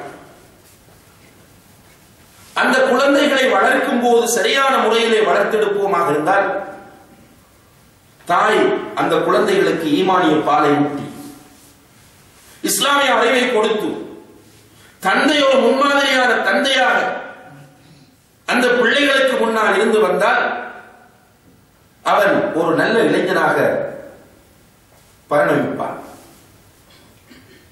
குழந்தைக்கு நாம் செய்ய வேண்டியது அவர்களுக்கு பாடசாலையில் சேர்த்து விடுவது, தேவையான செலவுகளை கொடுப்பது, இது மாத்திரம்தான் நம்முடைய பொறுப்பு என்று நினைக்கிறேன். அதில் குறிப்பாக கண்ணியத்திற்குரிய சகோதர சகோதரிகளே, வெளிநாடுகளிலே வாடுகிற பெற்றோர்கள் நிறைய தப்பு பண்ணுகிறார்கள். குழந்தை வளர்ப்பு விஷயத்தில் குழந்தைகளை பிரிந்திருக்கும் போது நமக்கு அவர்கள் மீது அன்பும் அவர்கள் மீது நம்முடைய பாசமும் அதிகமாக இருக்கும். எனவே மகன், தந்தையை எனக்கு இந்த வகையான ஒரு மொபைலை வாங்கி அனுப்புங்கள், எனக்கு ஒரு கம்ப்யூட்டர் வாங்கி அனுப்புங்கள், எனக்கு ஒரு லேப்டாப் வாங்கி அனுப்புங்கள் என்று கேட்கும் போது உடனடியாக செய்வதற்கு இந்த தந்தை தயாராகிறார். குழந்தை எங்கே போகிறான், எங்கே வருகிறான், அவனுடைய நண்பர்கள் யார், எப்படி இருக்கிறான் என்பதையெல்லாம் பார்க்காமல் பணம் அனுப்புவது, கேட்பதை அனுப்புவது என்கிற மனோநிலையோடு நிறைய பெற்றோர்கள், வெளிநாட்டில் இருக்கிறவர்களும் தான், அதே போன்று உள்ளூர்களில் வாடுகிறவர்களும் இருக்கிற காரணத்தினால் இளைஞர்கள் திசை திருப்பப்படுகிறார்கள். அண்மையிலே சென்னையிலே பாடசாலை ஒன்றில் ஒரு மாணவன் ஆசிரியை மிக மோசமான முறையில் குத்தி கொலை செய்த அந்த செய்தி இப்போதும் பரபரப்பாக பேசப்பட்டுக் கொண்டிருக்கிறது. அவனுடைய பின்னணி என்ன? அவனை விசாரிக்கும் போது அவன் தரக்கூடிய பதில் என்ன? ஒரு சினிமா படத்தின் பிரதிபலிப்பு தான் அது. அவன் பார்த்த ஒரு படம் அவனுடைய உள்ளத்தில் இடம் பிடித்தது. அதனுடைய விளைவாக பேனாவை பிடிக்க வேண்டிய அந்த வயதிலே கத்தியை பிடித்து இந்த சமூகத்தை சீர் செய்ய வேண்டிய வயதிலே சமூகத்திற்கு வழிகாட்டுவதற்காக வந்த ஒரு ஆசிரியை குத்துகிறான் என்றால் இது ஒரு சம்பவம் தான் என்று நாம் இருந்துவிடக் கூடாது. யாரோ ஒருவருடைய மகன் எங்கோ ஒரு இடத்திலே இது நடந்தது என்று இருந்துவிடக் கூடாது. என்னுடைய பிள்ளையும் அப்படி ஆகலாம், உங்களுடைய பிள்ளையும் அப்படி ஆகலாம். நம்முடைய ரெஸ்பான்சிபிலிட்டி, நம்முடைய மஸ்ஊலியத் சரியான முறையில் பேணப்படாவிட்டால் குழந்தையை பெற்றோம், பணம் அனுப்புகிறோம், என்னுடைய பொறுப்பு முடிந்து விட்டது, தாய் பார்த்துக் கொள்வாள் என்று இருந்து விட்டோமாக இருந்தால் மோசமான இளைஞர்களை இந்த சமுதாயத்தில் உருவாக்கிய பொறுப்பை மறுமையிலே அல்லாஹ்விடத்திலே சுமக்க வேண்டிய குற்றச்சாட்டிற்கு நாம் ஆளாகுவோம். ரசூல் ஸல்லல்லாஹு அலைஹி வஸல்லம் அவர்கள் சொல்கிறார்கள், குல்லுக்கும் ராஇன் வ குல்லுக்கும் மஸ்ஊலுன் அன் ரஇயத்தி. நீங்கள் ஒவ்வொரு பொறுப்பாளர்கள், உங்களுடைய பொறுப்பை பற்றி நீங்கள் மறுமையிலே கண்டிப்பாக விசாரிக்கப்படுவீர்கள். ஃபர்ரஜுலு ராஇன் ஃபீ அஹ்லி பைத்தி வ மஸ்ஊலுன் அன் ரஇயத்தி. ஒரு ஆண் தன்னுடைய வீட்டை, தன்னுடைய குடும்பத்தை பராமரிக்க வேண்டியவன். அந்த பராமரிப்பை பற்றி அவன் மறுமையிலே கேட்கப்படுவான். வல் மர்அத்து ராஇயத்துன் ஃபீ பைத்தி ஜௌஜிஹா வ மஸ்ஊலத்துன் அன்ஹா. ஒரு பெண் தன்னுடைய கணவனின் வீட்டை பராமரிக்க வேண்டியவள், அதை பற்றி அவள் மறுமையிலே விசாரிக்கப்படுவாள். எனவே இளைஞர்களுக்கு அவர்களுடைய பருவத்தின் பெருமதியை, அந்த இளமை பருவத்தை நல்ல முறையிலே கழித்தால் மறுமையிலே அவர்கள் அடைய போகிற வெகுமதியையும் சொல்ல வேண்டிய பொறுப்பு நம் அனைவருக்கும் இருக்கிறது. அடிக்கடி இதை சொல்லிக்கொண்டே இருக்க வேண்டும். ஒரு தரம் சொல்லி, 2 முறை சொல்லி, அதற்கு பிறகு நாம் ஃபெடப்பாகி விட்டு விடாமல் திரும்ப திரும்ப அந்த இளைஞர்களுக்கு இதை உணர்த்தி கொண்டிருக்கும் போது நிச்சயமாக இளைஞர்கள் அவர்களுடைய இலக்கையும் அவர்களுடைய நோக்கத்தையும் புரிந்து கொள்வார்கள். அதே போன்று அன்புள்ள சகோதர சகோதரிகளே, நம்முடைய இளைஞர்களுக்கும் யுவதிகளுக்கும் நமக்கு எதிராக செய்யப்படுகிற சதிகளை அடிக்கடி நினைவூட்ட வேண்டும். நமக்கு எதிராக இப்படியான சதி திட்டங்கள் எல்லாம் நடைபெற்றுக் கொண்டிருக்கின்றன. இந்த சமுதாயத்தின் முதுகெலும்புகள் இளைஞர்கள். இந்த தீன் இந்த உலகத்தில் ஆட்சி செய்வதற்கு அல்லாஹ் தஆலா காரணமாக ஆக்கியவர்கள் இளைஞர்கள். இந்த இளைஞர்கள் தான் இந்த உலகத்தில் மாபெரிய புரட்சிகளை நடத்தி காட்டியவர்கள். எனவே நீயும் அப்படியான ஒரு இளைஞனாக மாற வேண்டும் என்கிற அந்த உணர்வை நம்முடைய இளைஞர்களுக்கு நாம் ஊட்டி அவர்களை வளர்க்க வேண்டும். அதே போன்று இளைஞர்கள் மார்க்கத்தை சரியான முறையில் படிக்க வேண்டும், கற்க வேண்டும். மார்க்கத்தை அரைகுறையாக கற்று அவசரப்பட்டு சமுதாயத்தில் ஃபித்னாக்களை உருவாக்கிவிடக் கூடாது. எனவே இளைஞர்கள் குர்ஆன் சுன்னாவில் இருந்து இஸ்லாமிய கல்வியை பெறுவதற்கு முயற்சி செய்ய வேண்டும். அதே போன்று நம்பகமான உலமாக்களோடு இளைஞர்கள் தொடர்பை ஏற்படுத்த வேண்டும். நம்பகமான உலமாக்கள் என்று சொன்னால், கண்ணியத்திற்குரிய சகோதர சகோதரிகளே, யாரெல்லாம் குர்ஆனையும் சுன்னாவை நிலைநாட்ட வேண்டும் என்று பாடுபடுகிறார்களோ, யாரெல்லாம் குர்ஆனும் சுன்னாவும் சொல்லுகிறபடி தங்களுடைய வாழ்க்கையை அமைத்துக் கொள்கிறார்களோ, அப்படியான உலமாக்கள். இது சின்ன விஷயம் அல்ல.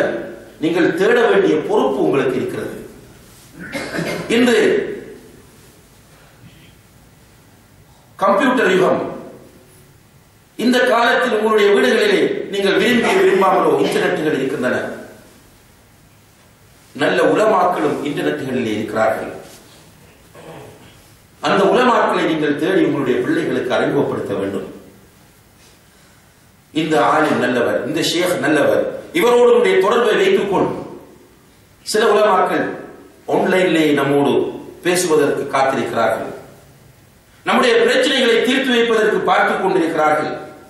அப்படியான உலமாக்களோடு நம்முடைய பிள்ளைகளுக்கு தொடர்பை ஏற்படுத்த வேண்டும். ஊரில் உள்ள உலமாக்களாக இருந்தாலும் சரி, இப்படி இன்டர்நெட்டின் ஊடாக சந்திக்கிற உலமாக்களாக இருந்தாலும் சரி, நல்ல உலமாக்களோடு இளைஞர்கள் தங்களுடைய தொடர்பை ஏற்படுத்த வேண்டும். பொறுப்பாளர்கள் அப்படியான தொடர்பை ஏற்படுத்துவதற்கான வாய்ப்புகளை அவர்களுக்கு உருவாக்கி கொடுக்க வேண்டும். அதே போன்று அன்புள்ள சகோதர சகோதரிகளே, இன்றைய இஸ்லாமிய இளைஞனை பொறுத்தவரையில் இந்த இஸ்லாமிய இளைஞன் தன்னை அவன் யாரென்று இனம் கண்டு, நான் இந்த நிலையில் மௌத்தானால் என்னுடைய முடிவு என்ன என்பதை அவன் அஞ்ச வேண்டும். சில யூடியூபிலே சில கிளிப்புகள் போடப்பட்டிருக்கின்றன. சில உலமாக்கள் அவற்றை பேசுகிறார்கள். சில இளைஞர்கள் போதை வஸ்துக்கள் தனிமையிலே இருந்து அருந்திக் கொண்டிருக்கிற நேரத்தில் இந்த உலகத்தை விட்டு பிரிந்திருக்கிறார்கள். சில இளைஞர்கள் விரசமான ஆபாசமான காட்சிகளை நெற்றிகளிலே இருந்து பார்த்துக் கொண்டிருக்கும் போது அந்த காட்சிகள் ஓடிக்கொண்டிருக்கிற நிலையிலேயே மூத்தாக இருக்கிறார்கள். இப்படியான ஒரு ஆபத்தான நிலை எனக்கு வந்துவிடக் கூடாது என்று முஸ்லிம் இளைஞன் பயப்பட வேண்டும். அல்லாஹ்வுடைய ஒரு அடிமை நான் என்பதை அவன் உணர வேண்டும். எந்த நேரத்திலும் எனக்கு மௌத்து வரும் என்கிற சிந்தனையோடு அந்த இளைஞன் இருக்க வேண்டும்.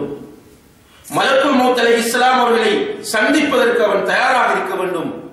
மலக்குல் மௌத் அலைஹிஸ்ஸலாம் வந்து, யா ரூஹத் தய்யிபா உக்ரிஜி இலா மக்ஃபிரத்தின் மினல்லாஹி வ ரிதுவான், நல்ல ஆத்மாவே, அல்லாஹ்வின் பாவ மன்னிப்பின் பாலும் அவனுடைய திருப்பொருத்தத்தின் பாலும் வெளியே வா என்று அழைக்கக்கூடிய ரூஹை நான் சுமக்க வேண்டும் என்கிற அந்த ஆசை முஸ்லிம் இளைஞரிடத்திலே வர வேண்டும். இந்த முஸ்லிம் இளைஞர்களுடைய உள்ளங்களில் ஈமான் ஆழமாக பதிக்கப்பட வேண்டும். இந்த ஈமானை பதிக்கிற பொறுப்பு உலமாக்களை சார்ந்தது என்பதை உலமாக்களும் தாயிகளும் புரிந்து கொள்ள வேண்டும். ஜுந்துப் இப்னு அப்துல்லா ரலியல்லாஹு அன்ஹு அவர்கள் சொல்கிறார்கள், நாங்கள் நபி ஸல்லல்லாஹு அலைஹி வஸல்லம் அவர்களோடு நல்ல கட்டுடலான இளைஞர்களாக இருந்து கொண்டிருந்தோம். நபி ஸல்லல்லாஹு அலைஹி வஸல்லம் அவர்களிடம் நாங்கள் குர்ஆனை படிப்பதற்கு முன்னால் ஈமானை பெற்றுக் கொண்டோம். நபி ஸல்லல்லாஹு அலைஹி வஸல்லம் அவர்களிடம் குர்ஆனை படிப்பதற்கு முன்னால் ஈமானை பெற்றுக் கொண்டோம், அதற்கு பிறகு குர்ஆனை படித்தோம், ஃபஸ்தத்னா ஈமானா, எங்களுடைய ஈமான் இன்னும் அதிகரித்தது என்று சொல்கிறார்கள். சஹாபாக்கள் ரசூல் ஸல்லல்லாஹு அலைஹி வஸல்லம் அவர்களுடைய பயிற்சி பாசறையிலே வளர்க்கப்பட்ட அந்த இளைஞர்களுக்கு ரசூல் ஸல்லல்லாஹு அலைஹி வஸல்லம் அவர்கள் முதலில் ஈமானை கொடுத்தார்கள். அல்லாஹ் யார் என்பதை அவர்களுக்கு அடையாளப்படுத்தினார்கள். சின்ன பருவத்தில் இருந்தே அல்லாஹ்வை அவர்களுக்கு உணர்த்துகிறார்கள். இப்னு அப்பாஸ் ரலியல்லாஹு அவர்கள் ஒரு சிறிய சஹாபி, அவரை தன்னுடைய வாகனத்தின் பின்னால் ஏற்றிக் கொண்டு செல்லும் போது ரசூல் ஸல்லல்லாஹு அலைஹி வஸல்லம் அவர்கள் சொல்லுகிறார்கள், யா குலாம், சிறுவனே, இளைஞனே, இன்னி உஅல்லிமுக கலிமாத், உனக்கு நான் சில வார்த்தைகளை கற்றுத் தருகிறேன். இஹ்ஃபதில்லாஹ யஹ்ஃபக், அல்லாஹ்வுடைய சட்டங்களை நீ பேணி நட, அல்லாஹ் உன்னை பாதுகாப்பான். இஹ்ஃபதில்லாஹ தஜிதுஹு துஜாஹக், அல்லாஹ்வுடைய சட்டங்களை நீ பேணி நட, அல்லாஹ்வுடைய உதவியை உன்னுடைய கண் முன்னால் நீ காண்பாய். இதா சஅல்த ஃபஸ்அலில்லாஹ், நீ கேட்டால் அல்லாஹ்விடம் கேள். வ இதா இஸ்தஅன்த ஃபஸ்தஇன் பில்லாஹ், நீ உதவி தேடினால் அல்லாஹ்விடமே உதவி தேடு. இஅலம் அன்னல் உம்மத லவ் இஜ்தமஅத் அலா அன் யன்ஃபஊக பிஷைஇன் லன் யன்ஃபஊக இல்லா பிஷைஇன் கத் கதபஹு அல்லாஹு லக், அறிந்து கொள், இந்த உலகமே ஒன்று சேர்ந்து உனக்கு ஒரு நன்மை செய்ய வேண்டும் என்று நினைத்தாலும் இந்த உலகத்தால் அது முடியாது. அப்படி ஒன்று நடக்க வேண்டும் என்று அல்லாஹ் எழுதியிருந்தால் தான் அது நடக்கும். وَلَوْ اجْتَمَعُوا عَلَى أَنْ يَضُرُّوكَ بِشَيْءٍ لَنْ يَضُرُّوكَ إِلَّا بِشَيْءٍ قَدْ كَتَبَهُ اللَّهُ عَلَيْكَ, இந்த உலகமே ஒன்று சேர்ந்து உனக்கு ஒரு தீங்கு செய்ய வேண்டும் என்று நாடினாலும் நிச்சயமாக அவர்களால் முடியவே முடியாது. உனக்கு அப்படி ஒன்று நடக்க வேண்டும் என்று அல்லாஹ் எழுதியிருந்தாலே தவிர ருஃபிஅத்தில் அக்லாம் வ ஜஃபத்திஸ் ஸுஹுஃப், பேனாக்கள் உயர்த்தப்பட்டு விட்டன, ஏடுகள் காய்ந்து விட்டன என்று நபி ஸல்லல்லாஹு அலைஹி வஸல்லம் ஒரு சிறுவருக்கு போதிக்கிறார். இங்கே நபி ஸல்லல்லாஹு அலைஹி வஸல்லம் அவர்கள் அந்த இளைய தலைமுறையினருக்கு எப்படி ஈமானை ஊட்டினார்கள் என்பதை நாம் பார்த்து நம்முடைய இளைய தலைமுறையினருக்கு ஈமான் ஊட்ட வேண்டும். வெறுமனே அவர்களை மார்க்கத்தின் பேரால் வயலன்ஸ்கள் செய்யக்கூடியவர்களாக, அநியாயங்களும் குழப்பங்களும் பண்ணக்கூடியவர்களாக மாற்றாமல் அந்த இளைஞர்களை பக்குவம் உள்ளவர்களாக, அல்லாஹ்வை பயப்படக்கூடியவர்களாக, அழகும் அந்தஸ்தும் உள்ள ஒரு பெண் விபச்சாரத்திற்கு அழைக்கிற நேரத்தில் இன்னி அஹாஃபுல்லாஹ், நான் அல்லாஹ்வுக்கு பயப்படுகிறேன் என்று ஒதுங்குகிற இளைஞர்களாக அந்த இளைஞர்களை உருவாக்க வேண்டிய பொறுப்பு நம் அனைவருக்கும் இருக்கிறது. அப்படி உருவாக வேண்டிய பொறுப்பு இளைஞர்களுக்கும் இருக்கிறது என்பதை நாம் அனைவரும் புரிந்து கொள்ள வேண்டும். எனவே எல்லாம் வல்ல அல்லாஹ் ஜல்ல ஷானஹு தஆலா அன்று நபி ஸல்லல்லாஹு அலைஹி வஸல்லம் அவர்களுடைய சபையிலே, அவர்களுடைய சமுதாயத்திலே இளைஞர்கள் எப்படி இருந்தார்களோ அதே போன்று 100க்கு 100% இல்லாவிட்டாலும் முடியுமானவரை, சக்திக்குட்பட்டவரை நல்ல இளைஞர்களை, இஸ்லாத்தை நேசிக்கக்கூடிய, அல்லாஹ்வுக்காக வாழக்கூடிய, அல்லாஹ்வுடைய தீனை உலகத்தில் நிலைநாட்ட வேண்டும் என்ற அந்த கவலையோடு வாழக்கூடிய இளைஞர்களை உருவாக்குவதற்கு நாம் அனைவரும் முயற்சி செய்ய வேண்டும். அல்லாஹ் தஆலா அதற்கு நம் அனைவருக்கும் தௌஃபீக் செய்வானாக. வஆஹிரு தஅவானா அனில் ஹம்துலில்லாஹி ரப்பில் ஆலமீன்.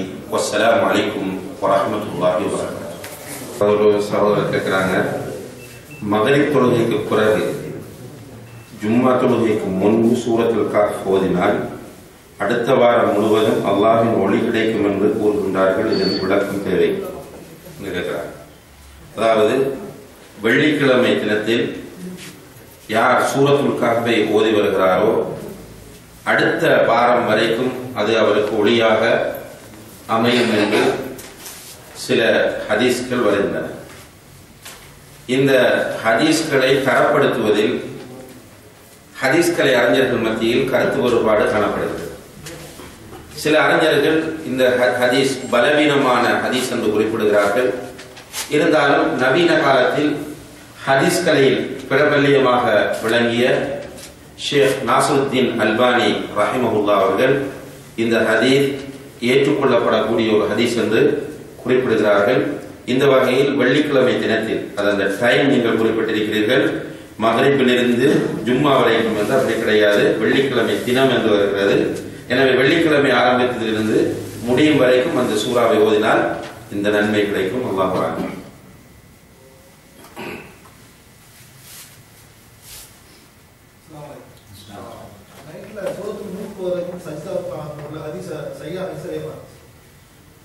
சூரத்துல் முல்க் இரவில ஒருவர் ஓதினால் அவர் மறுமையிலே சிராத் என்ற பாலத்தை கடக்கும் போது வேகமாக அல்லது ஒரு நிலையில் கடந்து செல்வார். அதற்கு கடப்பதற்கு காரணமாக இருந்தது வடமையாக இவர் சூரத்துல் முல்கை ஓதி வந்தது என்ற கருத்தை சொல்லக்கூடிய ஒரு ஹதீஸ் காணப்படுகிறது. இந்த ஹதீஸும் அதே நிலையில் தான் உள்ளது. இதிலே இது சஹீஹா அல்லது தஈஃபா என்பதில் இஸ்லாமிய அறிஞர்கள் மத்தியிலே கருத்து வேறுபாடு உள்ளது. சில அறிஞர்கள் இதை தஈஃப் என்கிறார்கள், சிலர் சஹீஹ் என்கிறார்கள். அன்புள்ள சகோதர சகோதரிகளே, இந்த இடத்தில் நீங்கள் ஒரு மிக முக்கியமான விஷயத்தை புரிந்து கொள்ள வேண்டும். நாம் ஒரு அமலை செய்கிறோம், செய்யும் போது அந்த அமலை பற்றி வரக்கூடிய ஹதீஸ் ஆதாரபூர்வமானதாக இருக்க வேண்டும். அது ஆதாரபூர்வமானது என்பதை எப்படி நாம் தீர்மானிப்பது என்று கேட்டால் நமக்கு அதில் பரிச்சயம் கிடையாது. ஒரு ஹதீஸ் சஹீஹா தஈஃபா என்று தேடி இனம் கண்டு கொள்ளக்கூடிய ஆற்றல் நமக்கு கிடையாது. இதற்கு ஸ்பெஷலிஸ்ட் உலமாக்கள் இருக்கிறார்கள், துறை சார்ந்த அந்த உலமாக்கள் இருக்கிறார்கள். அப்படியான உலமாக்களை நாம் இதில் சார்ந்து செல்ல வேண்டும். பலரிடத்திலேயும் போனமாக இருந்தால் குழம்பி விடுவோம். இந்த வகையில் ஒரு பிரபல்யமான ஹதீஸ்களை அறிஞராக காணப்படுபவர் ஷேக் நாசருத்தீன் அல்பானி ரஹ்மத்துல்லாஹி அவர்கள். எனவே நாம் அவருடைய அந்த தஹ்ரீஜை, அதாவது சஹீஹா தஈஃபா என்கிற ஒரு நிலையை நாம் எடுத்து வந்தால் குழப்பங்களிலிருந்து கூடுதலாக நாம் பாதுகாப்பு பெறலாம். அப்படி இல்லை என்றால் பலரிடமும் நாம் கேட்கும் போது ஒவ்வொருவரும் அவருடைய ஆய்வுக்குட்பட்ட முறையில் சொல்லுகிற நேரத்தில் நாம் குழம்பிப்போம்.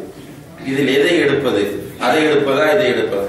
இப்ப தஈஃபான ஹதீஸ் எல்லோரும் ஏகோபித்து இது தஈஃப் என்று ஒன்றை அடையாளப்படுத்தினார். எல்லோரும் என்று நான் இங்கே குறிப்பிடுவது இஸ்லாமிய அறிஞர்களை, ஆய்வாளர்களை. அவர்கள் எல்லோரும் சேர்ந்து ஒரு செய்தி தஈஃப் என்ற ஒரு முடிவுக்கு வந்தால் அதில் நாம் மாற்று கருத்து கொள்ளக்கூடாது. அப்படி இல்லாமல் ஒருவர் சஹீஹ் என்கிறார், இன்னும் ஒருவர் தஈஃப் என்கிறார் என்று சொன்னால் இதிலே யாருக்கு அது சஹீஹாக தென்படுகிறதோ அவர்கள் அமல் செய்ய வேண்டியது, தஈஃபாக தென்படக்கூடியவர்கள் அமல் செய்யாமல் விட்டுவிட வேண்டும். சஹீஹ் என்ற நம்பிக்கையோடு அமல் செய்கிறவர்களுக்கு நிச்சயமாக அல்லாஹ் தஆலா நிறைவான கூலியை கொடுப்பான். தஈஃப் என்று தெரிந்து கொண்டு அமல் செய்கிறவர்களுக்கு நிச்சயமாக அதற்குரிய பிரதிபலன் கிடைக்கும். ஏனென்றால் தஈஃபான ஹதீஸை கொண்டு அமல் செய்ய கூடாது. வாலிப வயது, இளமை வயது எத்தனை வயதை குறிக்கும் என்று கேட்கிறாங்க. ரசூலுல்லாஹி ஸல்லல்லாஹு அலைஹி வஸல்லம் அவர்கள் இத்தனை வயதுதான் என்று சொல்லவில்லை. இருந்தாலும் சுவர்க்கத்திற்குள் நுழையக்கூடியவர்கள் 33 அல்லது 36 வயதை உடையவர்களாக இருப்பார்கள் என்கிற கருத்தில் ஒரு ஹதீஸை படித்த நினைவில் இருக்கிறது. எனவே வாலிபம் என்பது பலர் எப்படி அபிப்பிராயப்படுகிறார்கள் என்றால் 40 வரை உள்ளது வாலிப பருவம் என்று பலருடைய அபிப்பிராயம் இருக்கிறது. ஆனால் நபி ஸல்லல்லாஹு அலைஹி வஸல்லம் அவர்கள் வாலிப பருவம் இதுதான் என்று ஒரு வரையறையை செய்ததாக எந்த விதமான ஆதாரங்களும் கிடையாது. தற்காலத்தில் சில தினங்களாக சிரியாவுக்கு என்று துவா குனூத் ஓதுகிறார்கள். இது கூடுமா என்று கேட்கிறாங்க. அதாவது குனூத்தை பொறுத்தவரையில் சுபஹுக்கு ஃபஜ்ர் தொழுகைக்காக ஓதப்படுகிற குனூத் குறிப்பாக ஷாஃபி மதுஹபை பின்பற்றுகிற ஊர்களிலும் பள்ளிவாசல்களிலும் வழமையாக இருந்து வருகிறது. இப்படி குனூத் ஓதுவதற்கு மார்க்கத்தில் எந்த விதமான சஹீஹான ஆதாரங்களும் கிடையாது. ஒரு செய்தி வருகிறது, மாஜார நபி ஸல்லல்லாஹு அலைஹி வஸல்லம் யகுனுது ஃபில் ஃபஜ்ரி ஹத்தா பாரகத் துன்யா. உலகத்தை விட்டு பிரியும் வரைக்கும் நபி ஸல்லல்லாஹு அலைஹி வஸல்லம் அவர்கள் ஃபஜ்ரிலே குனூத் ஓதிக்கொண்டே இருந்தார்கள் என்று வருகிறது. ஆனால் எல்லா ஹதீஸ்களை அறிஞர்களும் அது பலவீனமான செய்தி என்பது ஏகோபித்த கருத்தோடு இருக்கிறார். மாற்று கருத்து யாரிடத்திலுமே கிடையாது. சில அறிஞர்கள் அது இட்டுக்கட்டப்பட்ட செய்தி என்று கூட கூறுகிறார்கள். ஃபஜ்ர் தொழுகைக்கு குனூத் ஓதக்கூடிய நடைமுறை மார்க்கத்தில் உள்ளது கிடையாது. அப்படி செய்வது கூடாது. அப்படி செய்தால் மறுமையில் நமக்கு தண்டனை கிடைக்கும். அந்த அமல் ஏற்றுக்கொள்ளப்பட மாட்டார். ஆனால் நபிகள் நாயகம் ஸல்லல்லாஹு அலைஹி வஸல்லம் அவர்கள் குனூத்துன் நாஸிலா என்று சொல்லக்கூடிய ஒரு குனூத்தை ஓதி வந்திருக்கிறார்கள். அதாவது குனூத்துன் நாஸிலா என்று சொன்னால் முஸ்லிம்களுக்கு ஏதாவது ஒரு துன்பம் துயரம் ஏற்பட்டால் அந்த துன்பத்தை துயரத்தை நீக்குமாறு அல்லாஹ்விடத்தில் கேட்டு துஆ செய்வது. இதை ரசூல் ஸல்லல்லாஹு அலைஹி வஸல்லம் அவர்கள் 2 முறைகளில் செய்திருக்கிறார்கள். 5 வக்திலும் ஓதி இருக்கிறார்கள். சில நேரங்களில் லுஹர், அஸ்ர், மக்ரிப், இஷா, சுபஹ் இவை 5லும் ஓதி இருக்கிறார்கள். சில நேரங்களில் மக்ரிப், இஷா, சுபஹ் ஆகிய 3 சத்தமிட்டு ஓதக்கூடிய தொழுகைகளிலும் ஓதி இருக்கிறார்கள். இந்த 2 நடைமுறையும் கூடும். ஆனால் அந்த குனூத்தில் என்ன ஓத வேண்டும் என்று கேட்டால் அந்த பிரச்சனையை பற்றி தான் இந்த பிரச்சனையை பற்றி தான் குனூத்திலே ஓத வேண்டுமே தவிர வேறு விஷயங்களே ஓதக்கூடாது. இப்ப சில இடங்கள்ல பார்த்தால் அல்லாஹும்ம ஹ்தினி ஃபீமன் ஹதைத் வஅஃபினி ஃபீமன் ஆஃபைத்ன்றதை மட்டும் ஓதுறாங்க. இந்த நாட்டை பொறுத்தவரையில பிரச்சனை இல்லை, அவங்களுக்கு அரபு தெரியும், எனவே விஷயத்தை கேட்கிறார்கள். நம்முடைய நாடுகளில் இப்படி பிரச்சனைகள் ஏற்படும் போது பொருத்தமில்லாத குனூத்துகளை அந்த நேரத்தில் ஓதிக்கொண்டிருக்கிறார்கள். அப்படி ஓதுவதை விட ஓதாமல் இருப்பதுதான் சிறந்தது. ஓதுவதாக இருந்தால் குறிப்பிட்ட பிரச்சனையை பற்றி ஓத வேண்டும். அடுத்ததாக ஒவ்வொருவரும் விரும்பியபடி அதை ஓதக்கூடாது.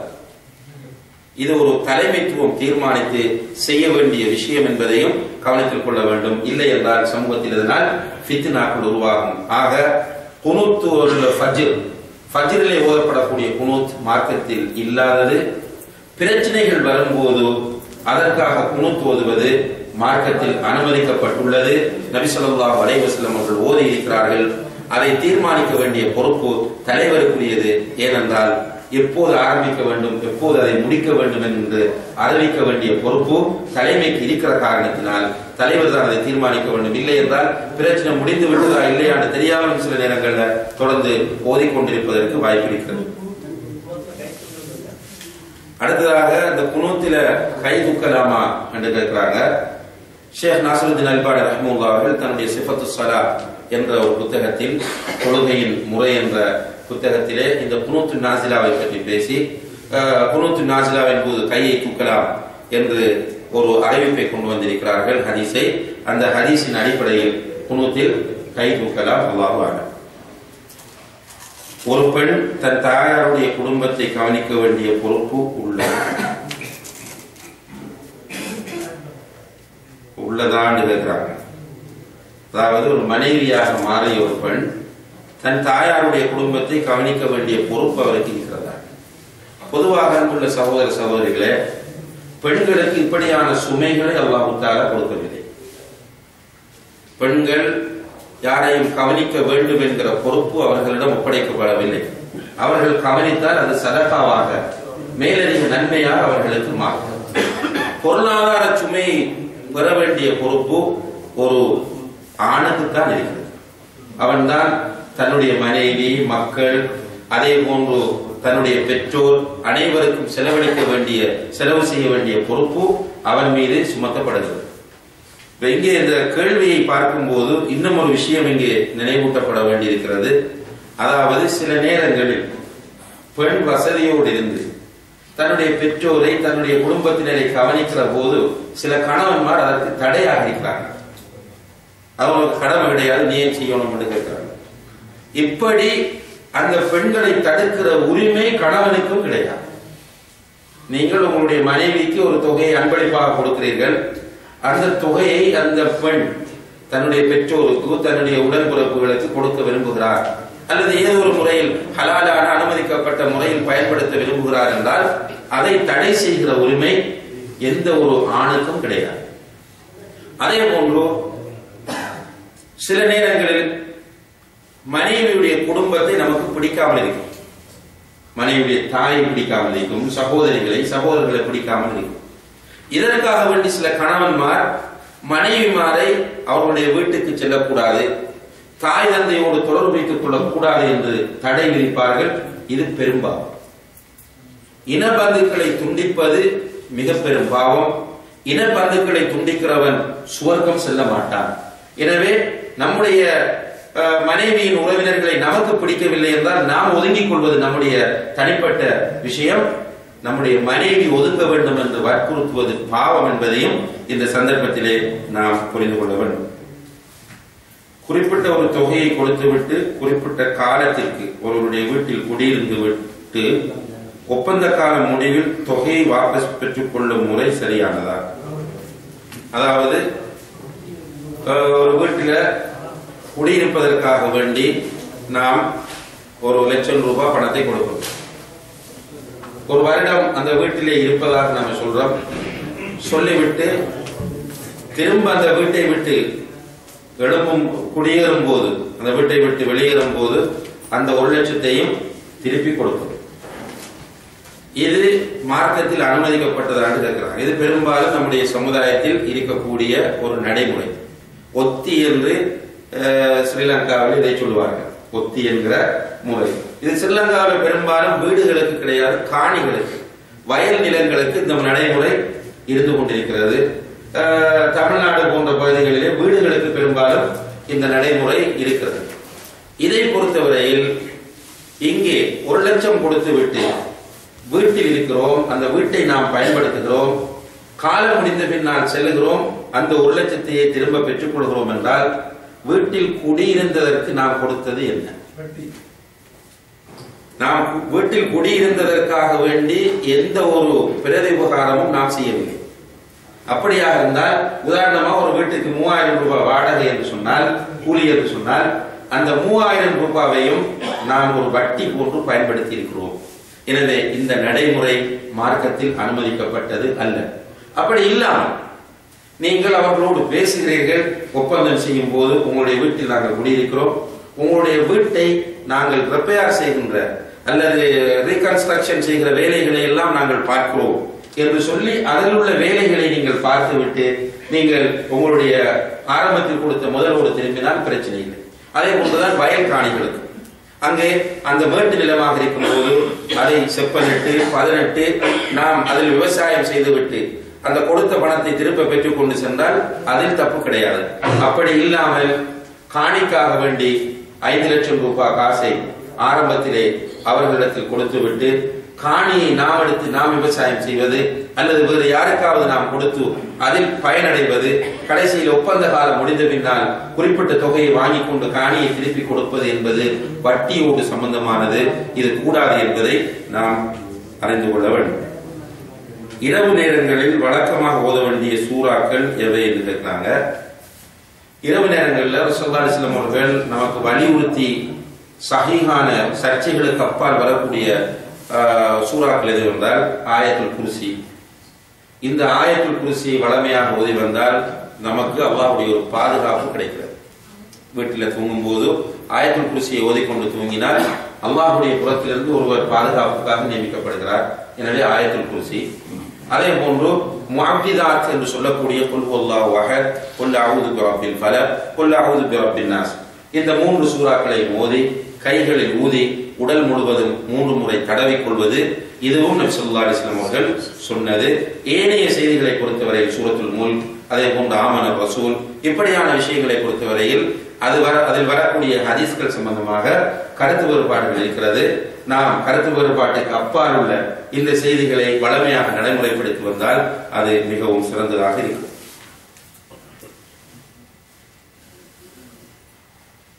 குறிப்பிட்ட ஒரு தொகை முடிஞ்சுன்னா வேற ஏதாவது கேள்விகள் இருந்தால் இந்த சூரத்துல் முல்க் சம்பந்தமாக திரும்ப ஒரு கேள்வி கேட்கிறாங்க. தினமும் ஓதுவது சுன்னத்தாண்டு. அதாவது சூரத்துல் முல்குடைய நிலைமை அதுதான். அதில் வரக்கூடிய ஹதீஸ் சஹீஹானது என்கிற அடிப்படையில் பார்த்தால் தினமும் ஓதி வருவது சுன்னவா. இரவில் தூங்கும்போது அதனுடைய துஆ கேட்டாங்க. அது நின்றுகிட்டே படிச்சுட்டு தூங்குறதுக்கு போறதா இல்ல உட்கார்ந்து படிச்சுட்டு தூங்குறது போறதா இல்ல தூங்கிய நிலையில் தூங்கிட்டு போறதா? அதாவது ரசூல் ஸல்லல்லாஹு அலைஹி வஸல்லம் அவர்கள் எப்படியான ஒரு நிலை என்பதை நமக்கு குறிப்பிடவில்லை. எனவே படுக்கையில் உட்கார்ந்து உடம்புல தடவுவதுன்னு சொன்னால் படுக்கையில் உட்கார்ந்து தரையில் விரிப்பார்கள், ஒரு பெட்டாக இருக்கலாம், அதிலே உட்கார்ந்து கொண்டு இவற்றை ஓதி உடம்பில் தடவிக்கொண்டு நாம் அல்லாஹும்ம பிஸ்மிக அமூது வஹ்யா என்று தூங்கி அதற்கு பிறகு உள்ள துஆக்களை தூங்கிய படுத்த நிலையில் ஓதினாலும் அதில் எந்த விதமான தப்பும் கிடையாது. ஏனென்றால் நபி ஸல்லல்லாஹு அலைஹி வஸல்லம் அவர்கள் இப்படியான நிலையில் நின்று கொண்டு அல்லது இருந்து கொண்டு அல்லது படுத்துக் கொண்டுதான் நீங்கள் ஓத வேண்டும் என்று அதில் வரையறை செய்யவில்லை. அதனுடைய நிலையை ரசூலுல்லாஹி அலைஹி வஸல்லம் அவர்கள் திறந்து தந்திருப்பதனால் நாமும் அந்த அடிப்படையில் செயற்பட்டுக் கொள்ளலாம். எனவே எல்லாம் வல்ல அல்லாஹ் ஜல்ல ஷானஹு வ தஆலா கேட்டவற்றில் நல்லவற்றை பின்பற்றக்கூடிய பாக்கியத்தை நம் அனைவருக்கும் தந்தருவாராக. வ ஆகிரு தஅவானா அல்ஹம்துலில்லாஹ்.